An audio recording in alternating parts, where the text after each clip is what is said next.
we know statistically that anxiety rates are much, much higher in people that have joint hypermobility. And it's really quite fascinating. So if you take a clinic of people, this is like what how some of the studies have been conducted.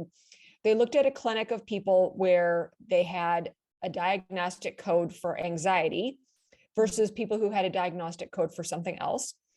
And they looked to see how many were hypermobile in the anxiety group and how many were hypermobile in the non-anxiety group. And they found much higher levels of hypermobility in the anxiety group.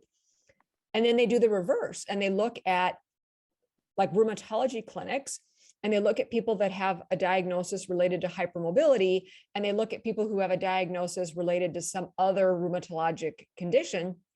And they found that there was higher rates of anxiety in the people that have hypermobility conditions than in people that have other rheumatologic conditions. So it's really quite fascinating. I feel that this is an extremely important point because of we're so hard on ourselves, and I feel like, especially as dancers, especially as ballet dancers, we are trying to do specifically ballet. Yes, we are trying to do the impossible, right? And there is no such thing as perfect, and you're always striving towards that goal that I think so many of us now know that it's more important to be striving for excellence than perfection. But if you're wired towards perfectionistic tendencies, I feel like that really can be an uphill battle. So I do feel like understanding the anxiety piece can really help all of us who experience this, myself included.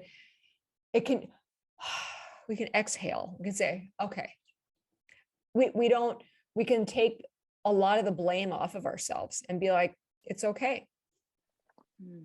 I find that connection fascinating, like truly fascinating. And I have one particular student in my mind that I actually, after listening to that particular podcast episode where it clicked for me of yours, I relayed the information to the family, to the mum.